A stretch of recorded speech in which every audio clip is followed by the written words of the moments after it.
Em nome do Pai que me criou, do Filho que me resgatou e do Espírito Santo que me santificou. Divina vontade, reina na minha vontade. Ó minha mãe, eu te amo e tu me amas. Dá-me um gole da vontade divina, minha alma. E dai-me a tua bênção, Mãe, para que todas as minhas ações sejam feitas diante de vossos olhos maternais. O nascimento de Jesus. Encontrando-me no meu estado normal, senti-me fora de mim, e depois de andar por aí, encontrei-me dentro de uma caverna, e vi a rainha mamãe, dando à luz o menino Jesus. Que maravilha extraordinária!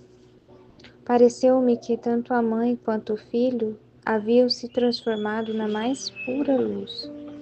Mas sob essa luz se distinguia muito bem a natureza humana de Jesus, que continha a divindade em si mesma, e servia de véu para cobri-la. Para que rompesse o véu da natureza humana era Deus, e coberto por esse véu estava o homem. E essa foi a maravilha das maravilhas, Deus e homem, homem e Deus, que sem deixar o Pai e o Espírito Santo, vem habitar conosco e assume a carne humana, visto que o amor verdadeiro nunca se separa. Então me pareceu que a mãe e o filho, naquele bendito instante, se espiritualizaram, e sem o menor obstáculo, Jesus deixou o ventre, ambos transbordando em excesso de amor, ou seja, aqueles santíssimos corpos transformados em luz, sem o menor impedimento. Jesus, luz, brotou de dentro da luz da mãe, deixando ele e ela saudáveis e intactos, voltando depois ao estado natural. Mas quem pode dizer a beleza do menino, que no momento em que nasceu, ainda irradiava externamente os raios de sua divindade? Quem pode dizer?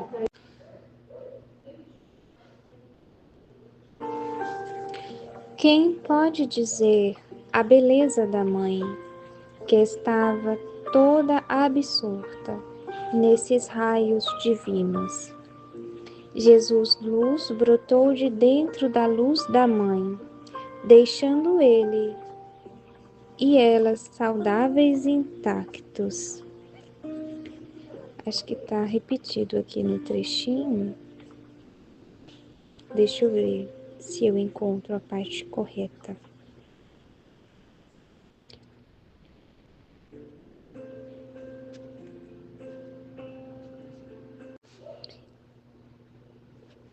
Voltando. E São José, pareceu-me que ele não estava presente no nascimento, mas estava em outro canto da caverna, todo absorvido naquele mistério profundo. E se não via com os olhos do corpo, via muito bem com os olhos da alma, porque estava arrebatado em êxtase sublime. Então, aqui nesse trecho, a Luísa está narrando uma visão que ela teve acerca do nascimento de Jesus. Então, aqui ela conta de uma forma muito bela, muito bonita, como foi o mistério da virgindade de Nossa Senhora durante o parto. E aí ela fala que em um certo momento a Nossa Senhora e Jesus haviam se transformado como que numa pura luz. E aí ela fala, sob essa luz se distinguia muito bem a natureza humana de Jesus, que continha a divindade em si mesma. E a natureza de Jesus servia de véu para cobrir a divindade dele. Então, Deus, ele é muito simples. Deus age de uma forma muito simples. E também na nossa vida, Deus nos toca com essa simplicidade dele. Então, imagina Jesus menino, Jesus um bebê, Deus bebê. Então, ela fala aqui também, a Luísa, que Jesus, ele não se separou do Pai, ele não se separou do Espírito Santo, mas que ele conseguiu assumir essa forma humana e vir para o meio das criaturas, né? Porque o amor, a Luísa fala, né? O amor, ele não quer a separação. Então, Jesus não se separou do Pai, mas ele também não nos deixou. Ele quis estar conosco. Jesus quis estar conosco. E para isso ele assumiu uma forma, uma natureza humana que deixava a divindade dele como que apagada. Então ninguém via Jesus como Deus. Ninguém via Deus em meio às criaturas. Só algumas poucas pessoas que viam, que sabiam que ele era Deus, como a Nossa Senhora, São José, o profeta Simeão, Ana de Fanuel. Então, as pessoas que mais tinham sensibilidade para com Deus era quem sabiam da divindade de Jesus, porque reconheciam nele o próprio Deus. Então veja, Deus é de um mistério tão grande para nós que se ele não for buscado, ele não se revela, ele espera ser buscado. Ele espera que alguém vá ao encontro dele para que ele se revele à pessoa. Então, esse é o mistério de Deus. E vamos perceber qual é a tendência da vontade humana. Qual é a tendência da nossa natureza humana inclinada ao pecado? A nossa tendência é querer aparecer, é querer sermos vistos. A nossa tendência é querer o maior esplendor possível, irradiando de nós mesmos, para que todos vejam e reconheçam em nós algo de bonito, algo de grandioso. Mas Deus, aquele que verdadeiramente é grandioso, aquele que verdadeiramente é belo e que é realmente digno de toda a glória, de receber toda a glória, todo o esplendor, ele não se revela a não ser aqueles que o buscam e o buscam de verdade, o buscam numa intenção amorosa, não numa intenção de curiosidade, mas numa intenção de amor, de poder devotar a Ele aquilo que Ele merece, numa intenção de justiça e de amor. Então a esses Deus se revela. Então a esses Deus se mostra. E nessa condiçãozinha tão pequena de Deus, menino, ele esconde a sua divindade. Ele esconde o ser Deus. E é tão forte, né, quando São Paulo fala que Jesus, ele assumiu a condição de escravo. Então, não só ele estava ali oculto, mas de fato, ele se fez um homem comum. Ele se submeteu ao jugo de ter pouco alimento, porque a família de Jesus era tão pobre que eles mal tinham o que comer. Tinha dias que não tinha realmente o que comer. E Jesus se fez um homem simples, um homem como qualquer outro homem. É tanto que diz que ele era semelhante a nós em tudo, menos no pecado, né? Porque nós temos pecado. Jesus não teve pecado. Então, em tudo, menos no pecado. Jesus se fez semelhante em tudo, e tudo é tudo mesmo. Então, todas as limitações da natureza humana, Jesus assumiu. Ele tinha com ele esses padecimentos, né, de que se alguém não desse de comer a Jesus, ele não comia. Ele não comia. E por livre e espontânea vontade, porque de um bebê recém-nascido, a gente não pode dizer isso, que o bebê está dependendo da mãe dele, de livre e espontânea vontade dele. Não, não. Não foi o bebê que escolheu ter aquela mãe, não foi o bebê que escolheu que alguém vai alimentar ele. Não. O bebê não escolheu nada. Mas Jesus, ele escolheu ser pequeno. Ele escolheu ser alimentado por outra pessoa. Ele tinha a capacidade de se alimentar por si mesmo, mas ele escolheu ser alimentado por uma pessoa, ser dependente dessa pessoa. Isso é impressionante. Então, a tal ponto que Jesus escondeu a divindade dele, e se deixasse ele morrer de fome, ele morreria de fome. É claro que a Nossa Senhora não ia deixar isso acontecer, mas se fosse o caso de uma pessoa ficar responsável por alimentar Jesus e a pessoa não alimentar Jesus, e Jesus morresse de fome, entendeu?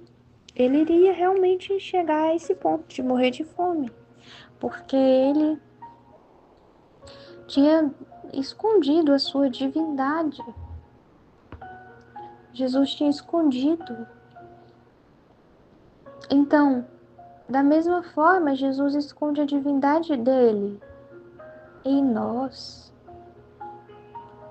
na nossa vida cotidiana, na nossa vida comum, na nossa vida com as pessoas, nas nossas relações com as pessoas. Jesus esconde ali a vida divina dele em nós.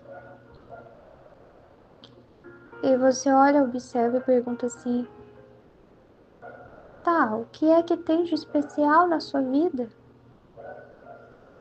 O que que tem de especial na vida de vocês, da divina vontade?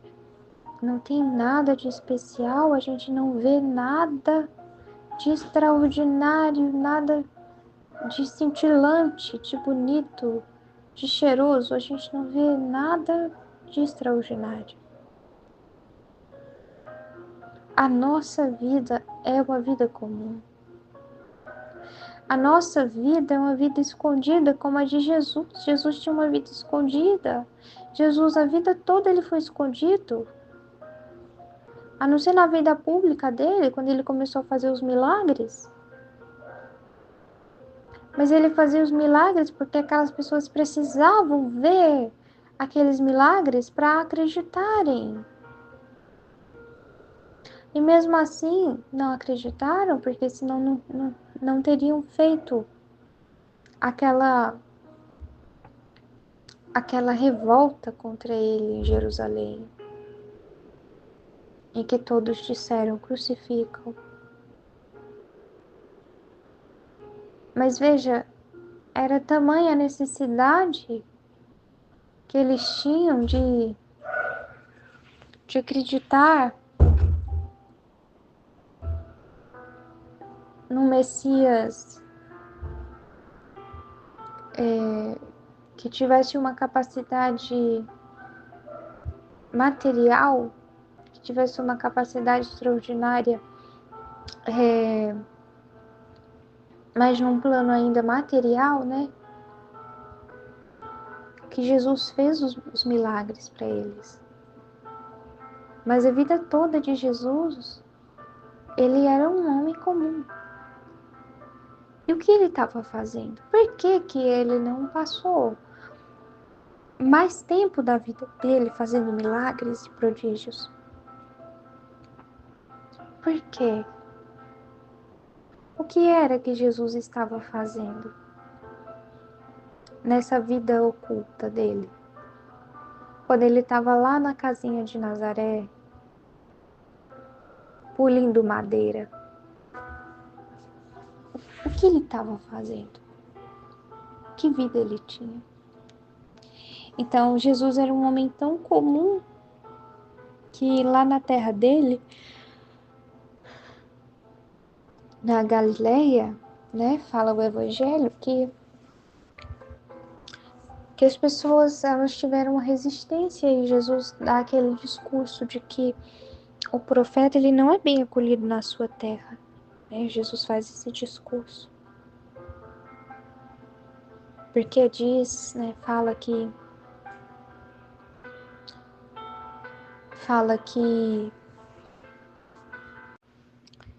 esse não é o filho do carpinteiro, então por que que ele está falando assim? Por que que ele está falando com autoridade? Ele não é o filho do carpinteiro? De tão comum que era Jesus. De tão escondido que ele era. Então Deus é assim. Se a gente não fizer questão para estar com ele, ele não vai fazer violência. Ele não vai aparecer para nós cintilante, lindo e maravilhoso, cintilante. Não. Ele não vai fazer violência. Se a gente não procurar ele não vai se mostrar para nós. Ele não vai se revelar para nós. Então, para vocês verem que mesmo os milagres que Jesus fez não revelava de todo quem ele era. A não ser para aqueles que de fato tivessem o interesse genuíno, o interesse verdadeiro em saber quem ele era, por que que ele estava fazendo aqueles milagres, para que que ele tinha vindo. A pessoa tinha que ter um interesse sincero em Jesus, para poder entender que de fato ele era muito especial, para poder entender que ele era divino. A pessoa tinha que ter uma sensibilidade, ela tinha que estar muito perto de Jesus para entender que os atos que Jesus fazia era amor, que tudo que ele fazia era direcionado para um bem comum, universal,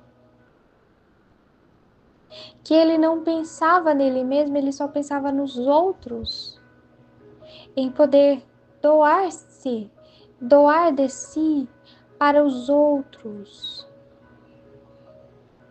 Então, uma pessoa ela tinha que ter essa sensibilidade para ela ver que ele era diferente, que ele era especial, porque ele não é egoísta, porque ele não tá nem aí para ele mesmo. Ele não sabe nem onde é que ele vai dormir. Nossa, mas se fosse eu, se eu fosse esse Jesus, eu estava preocupada onde que eu ia dormir. Mas Jesus não se preocupa onde que ele vai dormir. Jesus nem parece que se cansa. Olha quantas pessoas que ele ouviu hoje, olha quantas pessoas ele atendeu. Parece que ele não se cansa. Ele não cansa de falar do Pai. Ele só abre a boca para falar do Pai.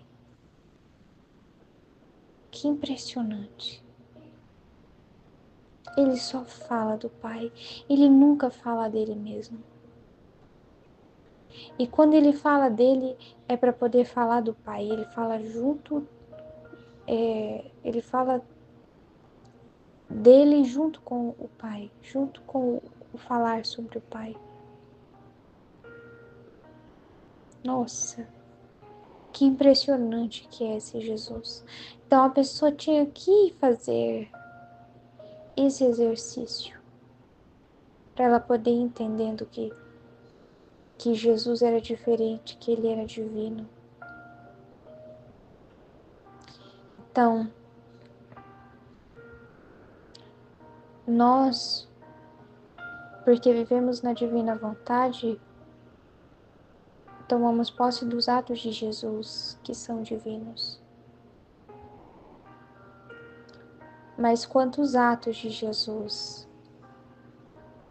Atos divinos que não tilintavam,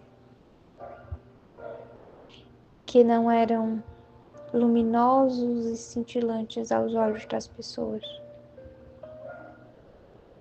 mas que eram apenas atos aos olhos das pessoas, atos comuns, atos normais aos olhos das pessoas.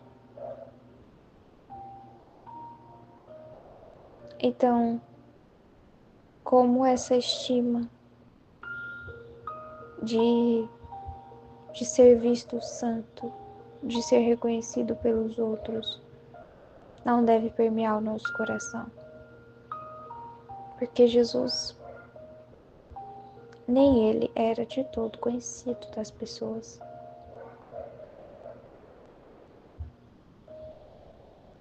Jesus fez questão, de esconder a divindade dele.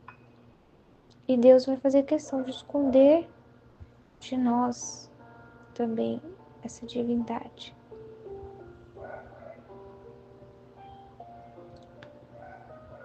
Na nossa vida cotidiana, Deus vem até nós de uma forma muito discreta. Ele anseia ser procurado. Ele precisa que o procuremos. Louvor a Deus, agora e sempre. Amém. Em nome do Pai, e do Filho, e do Espírito Santo. Amém.